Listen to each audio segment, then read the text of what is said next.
आता बघणार आहोत महत्त्वाच्या 25 बातम्या। सिंहगड किल्ल्याच्या घाट रस्त्यावर दरड कोसळण्याचं सत्र सुरू। सुरक्षेच्या कारणास्तव 5 ऑगस्ट पर्यंत सिंहगड किल्ला हा पर्यटकांसाठी बंद राहणार।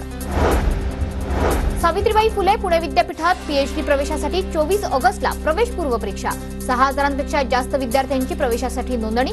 परीक्षेचे अर्ज करण्यासाठी 10 ऑगस्ट पर्यंत मुदतवाढ। पिंपरी चिंचवड शहरात झिका व्हायरसचा शिरकाव। निगडी आणि पिंपळेगुरवमध्ये 2 रुग्ण आढळले। दोघांचीही प्रकृती स्थिर। टोमॅटोचे दर 120 रुपयांवरून 20 ते 25 रुपये किलोवर। बंगळुरूमधील टोमॅटोची आवक वाढल्यानं दरांमध्ये घसरण। नाशिक शहरातील 3000 घरांमध्ये डेंग्यूच्या आळ्यांचे अड्डे। पालिका प्रशासनाकडून 515 नागरिकांना नोटीस। डेंग्यूचे रुग्ण वाढत असल्यानं पालिका प्रशासनाची कारवाई। अमरावती शहरातील 371 पोलीस कर्मचाऱ्यांच्या बदल्या। 282 उपनिरीक्षक पोलीस शिपाई तर 89 पोलीस अंमलदारांच्या बदल्या। पोलीस आयुक्त नवीनचंद्र रेड्डींकडून यादी जाहीर। पुण्यातील पोर्श कार अपघात प्रकरणातील खटले फास्ट ट्रॅकवर कोर्टात चालवण्याची पुणे पोलिसांची तयारी। पुणे पोलिसांनी गेल्या आठवड्यात आरोपपत्र कोर्टात दाखल केलं। अटल सेतू ते मुंबई पुणे द्रुतगती महामार्गावरील प्रवास संथगतीने। MMRDA कोळखे ते कोन राष्ट्रीय महामार्गावर उन्नत मार्ग बांधणार। 1000 कोटींचा खर्च होणार। नवी मुंबईच्या वाशीतील अति धोकादायक इमारतींचा पाणीपुरवठा खंडित। जवळपास 250हून अधिक घरांचा पाणीपुरवठा खंडित करण्याची पालिकेची कारवाई। नागपूर विमानतळाच्या धावपट्टीचं रिकार्पेटिंग अनेक दिवसांपासून रखडलं। उच्च न्यायालयाची संबंधित प्रशासनाला नोटीस। गेल्या 14 ऑगस्ट पर्यंत उत्तर सादर करण्याचे आदेश। राज्य शासनानं महिला केंद्रित धोरण आखलं असून त्याची अंमलबजावणी सुरू। महिलांच्या फायद्यासाठी सरकारकडून 5 योजना। मुख्यमंत्री लाडकी बहीण योजना सुद्धा त्याचाच एक भाग।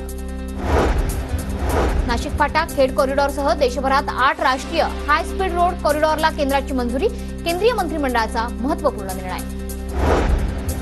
देशातील इथेनॉल उत्पादन क्षमता 1589 कोटी लिटरवर। देशांतर्गत इथेनॉलची गरज सहजपणे भागवली जाणार।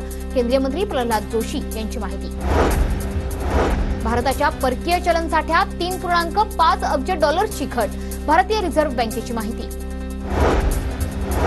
सातारा जिल्ह्यातील महाबळेश्वरला 160 मिलीमीटर पावसाची नोंद। जिल्ह्यातील सर्वच धरणं पूर्ण क्षमतेने भरले।